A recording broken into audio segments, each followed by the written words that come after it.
On dit que deux enfants peuvent grandir dans la même maison et pourtant être des étrangers dans l'âme. Rien ne le prouvait mieux que Nana et Ève. Elles étaient aux demi-sœurs, mais on aurait difficilement cru qu'elles partageaient le même foyer. Nana était calme, douce et profondément gentille. Ève, au contraire, portait l'arrogance comme certains portent leur ombre. Partout, tout le temps, sans aucune honte. La mère de Nana était morte alors qu'elle était encore très jeune. Quelques années plus tard, son père s'était remarié, espérant combler le vide dans la vie de sa fille. Mais l'homme ne vécut pas longtemps.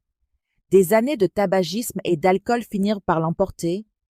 Une insuffisance rénale le tua avant même que Nana ne termine l'école primaire. Après sa mort, tout changea. Beaucoup de femmes auraient abandonné les enfants d'une autre, mais pas Mama Ève. Elle traitait les deux filles comme si elles étaient nées de son propre ventre. Elle travaillait du matin au soir, chant, tissage, lessive chez les voisins, tout cela pour les nourrir, les vêtir et les élever dignement. Elle leur achetait la même nourriture, les mêmes pagnes, les mêmes sandales. Elle payait les frais de scolarité pour les deux. Elle priait pour les deux. Et lorsque Nana pleurait la nuit en pensant à sa mère, Mama Yves la prenait dans ses bras exactement comme elle réconfortait Ève lors de ses mauvais jours.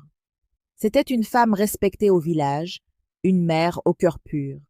Mais peu importe l'amour qu'elle donnait, peu importe ses conseils, Ève refusait de changer. Son arrogance était comme une maladie, une douce maladie qu'elle savourait et ne voulait pas guérir. Quand Ève et Nana traversaient le village, la différence entre elles faisait mal à voir. Si elles croisaient des vieilles femmes marchant lentement sous le poids de fagots de bois, Nana les saluait respectueusement. « Bonjour, maman !» Mais Ève, elle, riait bruyamment et se moquait. « Vous ne pouvez pas marcher plus vite? Même les escargots vont plus vite. » Quand des enfants jouaient sur le chemin poussiéreux, Nana souriait et contournait leurs jouets pour ne pas les écraser.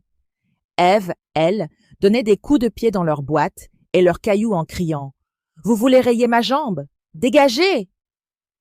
La moitié de la vie de Nana se passait à s'excuser pour la bouche d'Ève.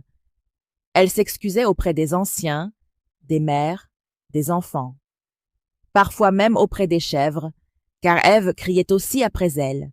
« Mama fait de son mieux pour toi », murmurait Nana quand Ève insultait quelqu'un. « Elle essaie de te donner une bonne éducation. Pourquoi tu ne l'écoutes pas ?» Ève levait alors les yeux au ciel et soufflait « Ah, Nana, laisse-moi tranquille.